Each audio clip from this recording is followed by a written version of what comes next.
The engine of my old, battered sedan hummed a nervous, rhythmic tune, a stark contrast to the deathly silence that had settled in my chest.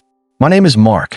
I'm 22 years old, and up until 3 days ago, my biggest worry was whether I'd pass my final exams or if I could afford a second cup of cheap coffee at the gas station. I had just gotten my driver's license. That plastic card felt like a golden ticket to freedom. Now, it felt like a death warrant. It happened in a heartbeat. A blur of Rosso Corsa red, the screech of tires that sounded like a dying animal, and then the sickening crunch of expensive carbon fiber meeting rusted iron. I hadn't even seen the Ferrari turn. 1 second, the intersection was empty. The next, I had buried my front bumper into the side of a machine that cost more than my entire family tree's collective net worth. The men who stepped out of that car didn't yell. They didn't scream about insurance or police. They just looked at the jagged scar I'd left on the Ferrari's door with a terrifying, clinical coldness. One of them, a man with eyes as empty as a shallow grave, leaned in close enough for me to smell the expensive tobacco and the scent of something metallic. Blood or gun oil. I couldn't tell. $1 million, he whispered. It wasn't a negotiation. You have a week to find a way to pay for the disrespect, kid, or we start taking payment in bone and sinew. I didn't stay to argue. I didn't go home. I knew they'd find me there. I packed a single duffel bag, grabbed my grandmother's old rusted keys from the kitchen drawer, and drove. I drove until the asphalt turned to gravel, until the streetlights vanished, and until the GPS signal died, an agonizing death on my phone screen. I was heading to Chernovka. My grandmother had died 5 years ago, leaving her house in that forgotten village to rot. It was a place the world had collectively decided to erase from its memory. As I crossed the invisible border into the valley where the village lay, the air changed. It became heavy, damp, and carried the faint, iron-like tang of wet earth and ancient decay. The village didn't greet me. It loomed. The houses were hunched over like old, arthritic titans, their wooden skeletons grayed by decades of rain. Most of the windows were boarded up, looking like blind eyes staring into the fog. My grandmother's house was at the very end of a dead-end path, choked by overgrown weeds that clawed at the underside of my car like skeletal fingers. I stepped out, and the silence hit me like a physical weight. It wasn't the peaceful silence of nature. It was a pressurized, expectant stillness. There were no birds, no crickets, only the sound of my own shallow breathing and the ticking of my cooling engine. The yard was a graveyard of rusted farm equipment and collapsed sheds. A swing set stood in the corner, its chains long since fused by rust, hanging perfectly still despite the biting wind that began to howl through the trees. I walked toward the porch, the wood groaning under my boots as if protesting my arrival. Inside, the house smelled of mothballs, dust, and something else, a sweet, cloying scent that reminded me of lilies at a funeral. I clicked on my flashlight. The beam cut through the darkness, illuminating dust motes dancing in the air like tiny, frantic insects. The furniture was covered in yellowed sheets, making the living room look like it was filled with ghosts waiting for a signal to rise. I walked to the window and pulled back the heavy, rotted curtain. Outside, the village of Chernovka was drowning in a sea of gray mist. Somewhere out there, the men in the red car were looking for me. But as I watched the shadows of the trees stretch toward the house, a cold realization settled in my gut. The bandits were a million miles away. But here, in the dark, I felt like I was being watched by something much, much older. Something that didn't care about money. I checked the locks 3 times. I sat on the floor of the kitchen, clutching a kitchen knife I'd found in a drawer, waiting for the sun to rise. But the night in Chernovka felt like it was never going to end. It felt like time itself had curdled here, leaving me trapped in the throat of a beast that hadn't yet decided to swallow. The morning didn't bring relief. In Chernovka, the sun doesn't shine. It merely turns the world from pitch black to a bruised, sickly gray. I woke up on the kitchen floor, my muscles aching from the cold draft that seemed to leak directly out of the floorboards. My throat was parched, feeling like I'd swallowed a handful of the dust that coated every surface of my grandmother's house. I needed water. I needed bread. But more than that, I needed to feel the presence of another human being to convince myself that I hadn't slipped off the edge of the map into some purgatory. I stepped out onto the porch. The village felt even more claustrophobic in the daylight. The fog hadn't lifted. It had merely settled into the tall grass, thick and milky. I started walking toward what I remembered was the center of the village, a small, sagging brick building with a faded sign that once said provisions. As I walked, I felt eyes on me. Behind the cracked panes of the surrounding shacks, I caught glimpses of movement. Pale curtains flickering, the shadow of a head turning away. The few locals I saw were like walking corpses, hunched, dressed in layers of gray wool, their faces carved with deep lines of exhaustion. They didn't nod. They didn't wave. They looked at me with a mixture of pity and a strange, hungry curiosity. The shop was a relic of a bygone era. A rusted bell chimed with a dissonant clink as I pushed the heavy wooden door. Inside, the air was stagnant, smelling of sour milk and floor wax. Shelves were mostly empty, holding only a few dented cans of nameless meat and jars of murky pickles. Behind the counter sat a man who looked like he had been built out of old leather and spite. His skin was translucent, showing the blue veins beneath, and his eyes were clouded with cataracts. Yet they seemed to track my every move with terrifying precision. "You're the grandson," he said. His voice sounded like two stones grinding together. It wasn't a question.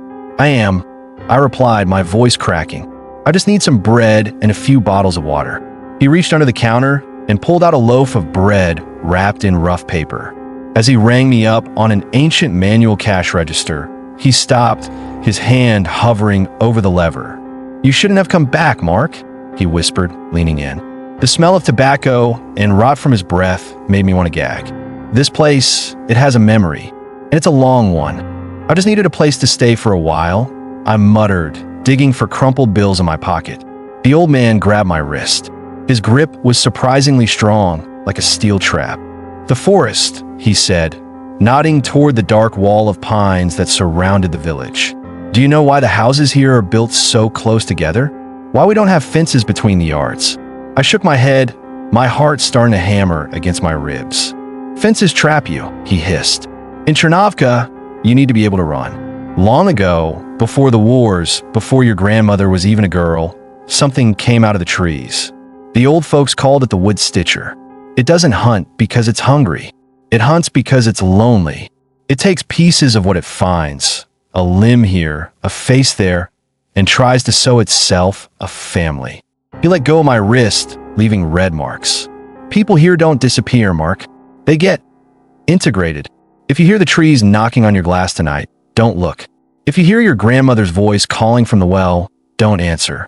And for the love of all that is holy, if you see a car that doesn't belong here, pray that the forest gets you before the men in it do." I grabbed my bag of groceries and practically ran out of the shop. The bell chimed behind me, sounding like a funeral knell. The walk back to the house felt twice as long. Every rustle in the dead leaves, every creak of a swaying branch felt like a footstep following me. I reached the porch, fumbling with the keys, my hands shaking so hard I dropped the bread. As I bent down to pick it up, I froze. In the soft mud of the driveway, right next to the tire tracks of my own car, were fresh, deep grooves, wide tires, high-performance tires, the kind you'd find on a luxury sports car. They had found me. The million-dollar debt had followed me into the fog. But as I looked at the dark, impenetrable tree line bordering the backyard, I realized I was caught between two different kinds of monsters, and one of them didn't care about money. I went inside and bolted the door. Then I pushed the heavy oak dresser in front of it. I sat in the dark, clutching my water bottle, watching the shadows grow long and distorted on the peeling wallpaper. The sun was setting, and the knocking was about to begin. Night in Chernovka doesn't fall, it collapses. One moment, the world is a smudge of charcoal gray, and the next, it's as if someone has draped a heavy, suffocating velvet cloth over your head. I sat in the kitchen, the only light coming from a single candle I'd found in a cupboard.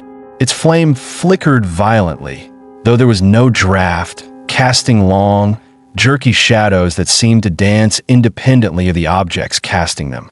Every sound was amplified.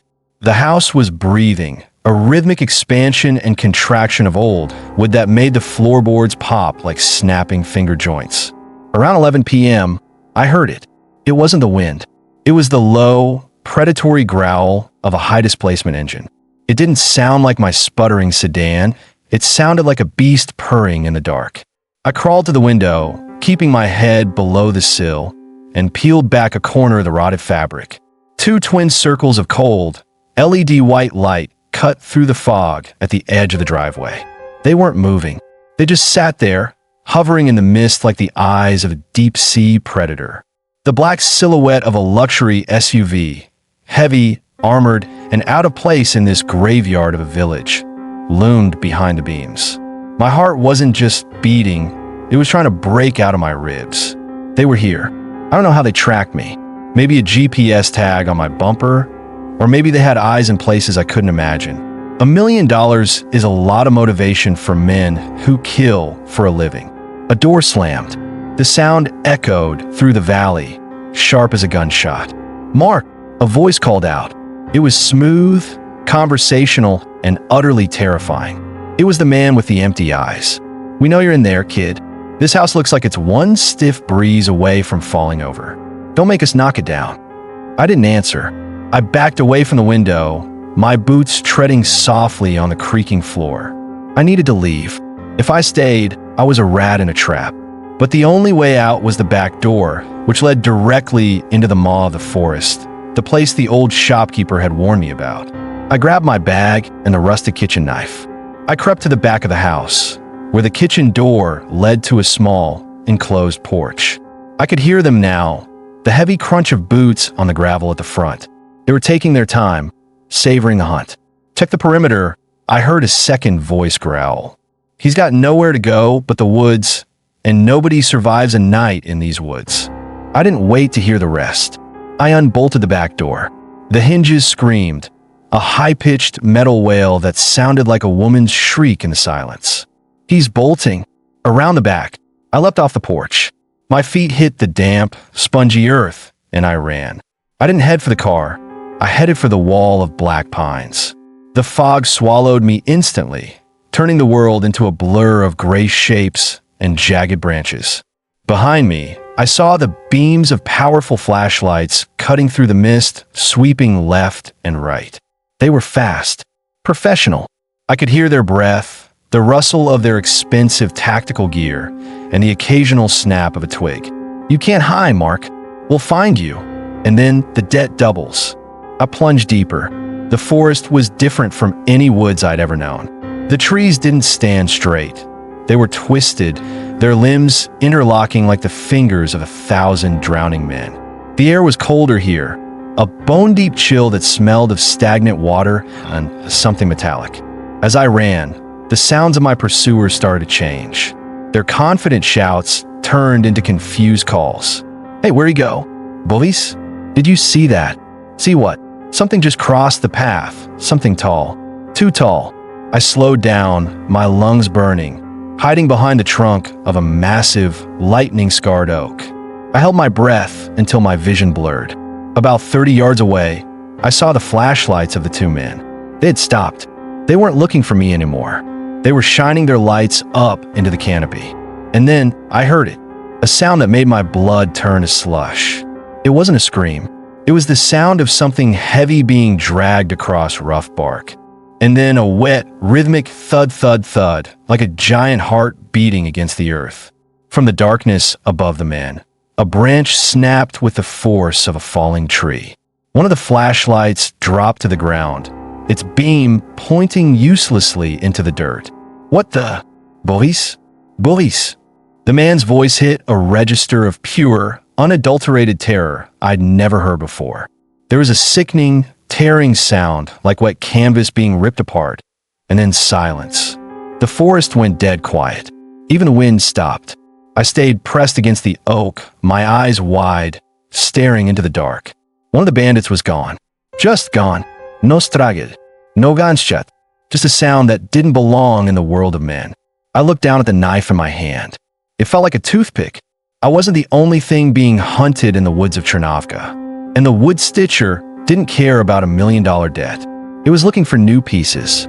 I stood frozen against the oak tree, the rough bark biting into my shoulder blades.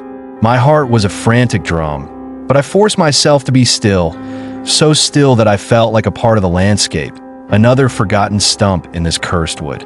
30 yards away, the lone flashlight on the ground flickered. Its beam hit a pair of boots, Boris's boots.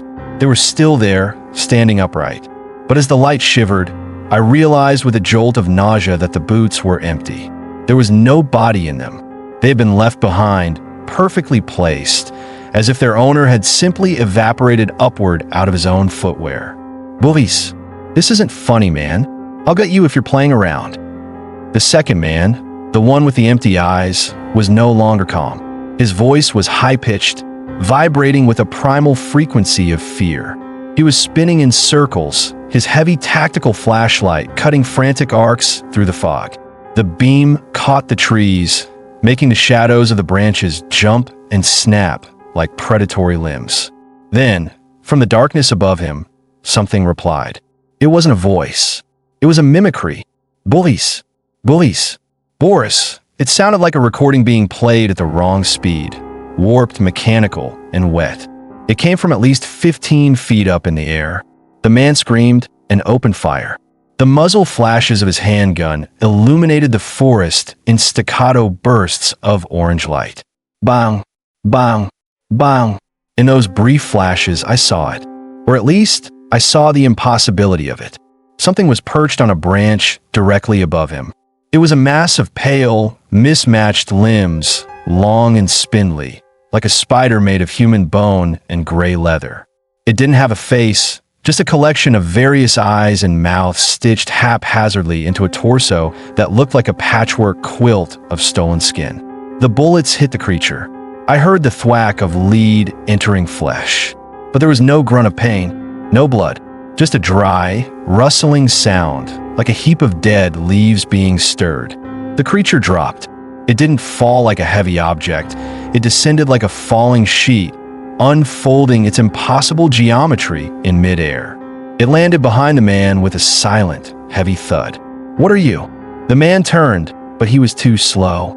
A long, multi-jointed appendage, tipped with what looked like sharpened finger bones, lashed out. It wrapped around his throat with the speed of a whip. I watched, paralyzed, as the man was lifted off his feet. He kicked, his expensive boots scuffing the dirt, his hands clawing at the air. The creature began to emit a low, vibrating hum, the same sound the old shopkeeper had described as a lonely sound. Then came a crunch. It was the sound of a dry branch snapping in winter, but louder. Vet. Final. The man's body went limp, his head lolling at an angle that no living neck could sustain.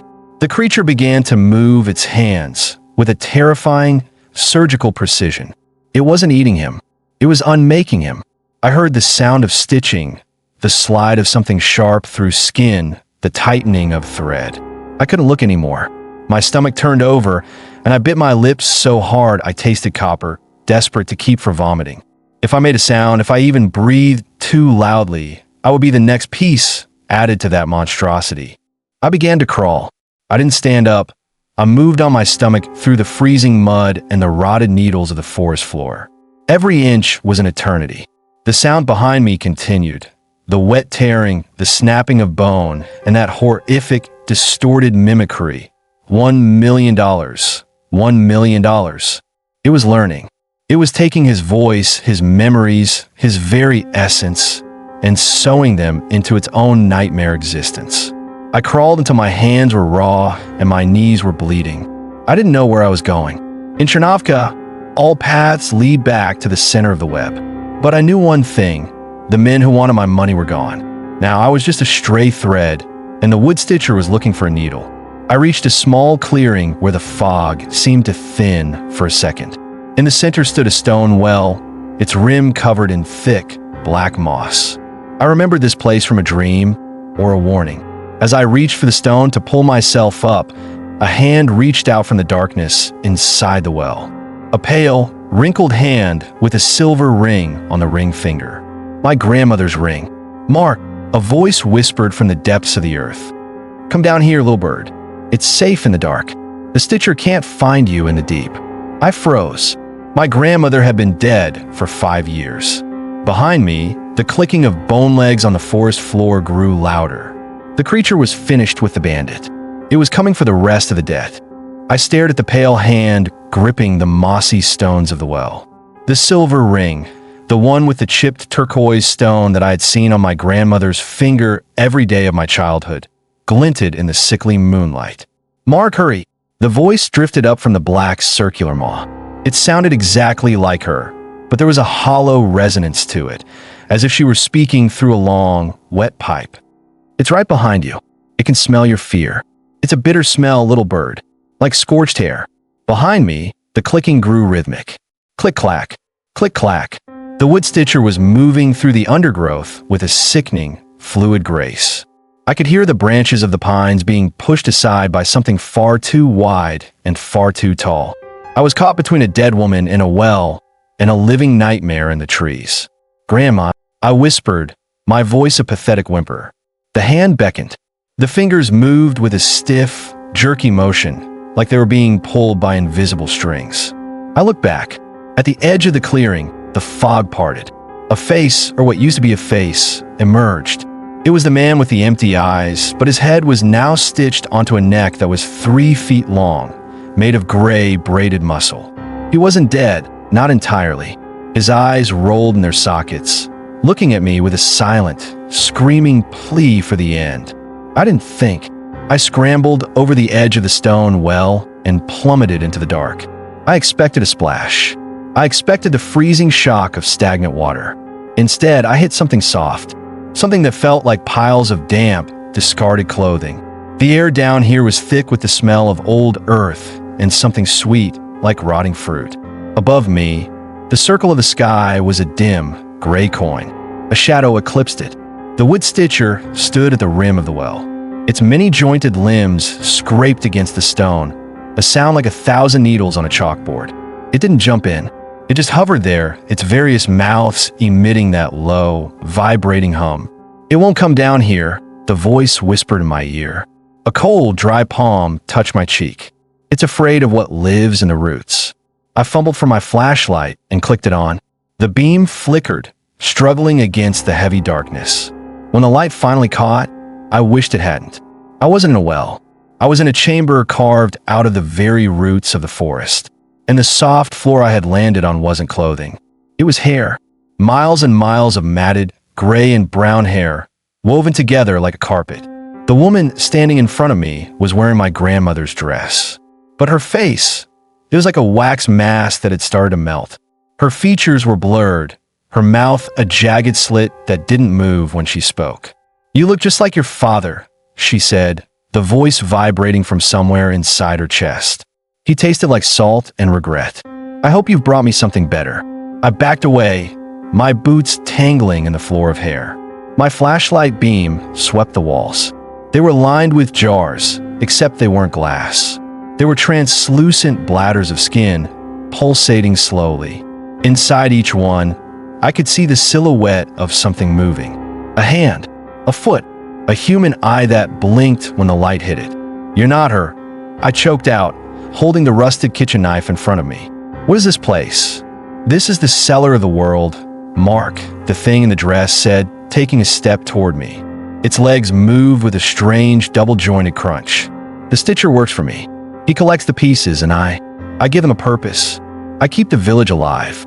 Without me, Chernovka would have faded into the dust decades ago." She reached out, her fingers elongating, turning into thin, needle-like points. $1 million? Such a small, noisy debt. "Here, the only currency is time. Give me yours, and I'll make the clicking stop." From above, a sound echoed down the well. A scream, but it wasn't human. It was the wood stitcher, and it sounded like it was being torn apart. Something even bigger, something rooted in the earth, was pulling it back.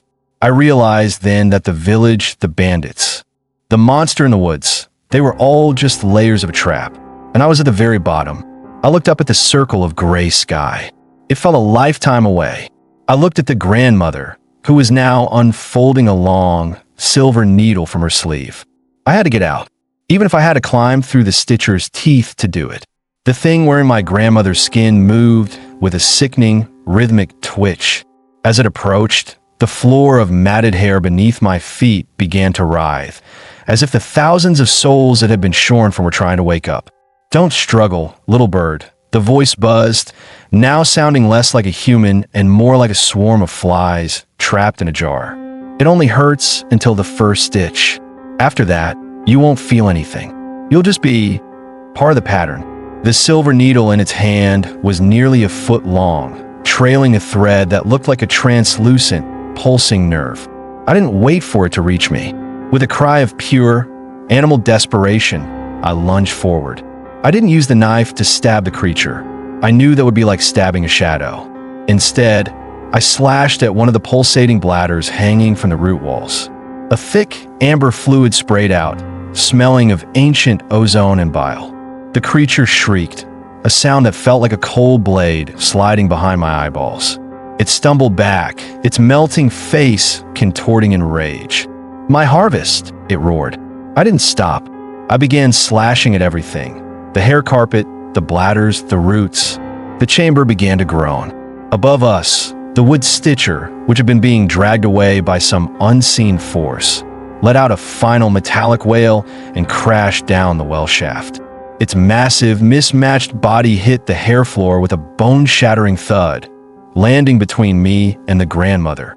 The monster was broken, its limbs bent at impossible angles, its stolen eyes weeping black ichor. This was my only chance. I scrambled onto the back of the dying wood stitcher. Its skin felt like cold, wet parchment. I began to climb its twitching limbs as if they were a ladder, using the protruding bone splinters as handholds. "Mark, come back!" the thing below screamed. I felt a sharp, stinging pain in my calf. One of the needle fingers had grazed me, leaving a trail of ice in my veins. I didn't look down. I climbed. I jammed my fingers into the cracks of the stone well, my fingernails tearing and bleeding. The air from above was getting fresher, colder, smelling of pine and impending rain. I reached the rim and hauled myself over, collapsing onto the mossy earth. I didn't stop to breathe. I ran. I ran back toward the village, my leg feeling heavier with every step, as if the thread left in my skin was trying to pull me back into the earth. I reached the driveway of my grandmother's house. My old sedan was still there, a humble, rusting sanctuary in the fog. But the black SUV of the bandits was also there. Its doors were wide open. The interior was splattered with something dark that looked like ink in the moonlight. No one was inside. I jumped into my car, my hands shaking so violently I dropped the keys twice. "Please, please, just turn over," I sobbed. The engine groaned, sputtered, and then, with a roar that felt like a miracle, it came to life. I slammed it into reverse, tires screaming on the gravel, and didn't look back until I hit the main road. As I drove away from Chernovka, the fog began to thin in my rearview mirror. But the weight in my leg didn't go away. I looked down. Under the fabric of my jeans, I could see a faint, glowing line moving upward, tracing the path of a vein toward my heart. The debt wasn't paid. It had just changed owners. I don't know how many miles I've driven since the lights of Chernovka vanished in the mist. 100? 500? It doesn't matter. The road all looks the same now. A gray ribbon of asphalt cutting through an endless, suffocating forest that seems to follow me no matter how fast I go. I'm writing this in a small, windowless room of a roadside motel. The neon sign outside flickers with a rhythmic buzz click, sounding far too much like the snapping of finger joints. I chose this room because it was the only one without a view of the trees. But I've realized now that you don't need to see the forest for it to see you. My leg, it doesn't hurt anymore. That's the most terrifying part. The cold, blue line that started at my calf has reached my hip. When I touch the skin there, it doesn't feel like flesh. It feels like old, dry parchment. And when I move, I hear a faint, internal sound, the dry rustle of dead leaves stirring in a cellar. The $1 million debt to the bandits seems like a joke from another life. A dream of a boy who was worried about money and cars. Those men, their pieces are already integrated. Their voices are probably being practiced right now by something sitting at the bottom of a mossy well, waiting for the next little bird to lose its way. I try to call for help. I picked up the motel phone, but there was no dial tone. Just a low, vibrating hum that made my teeth ache. And then a whisper, "Mark, did you remember to buy the bread?"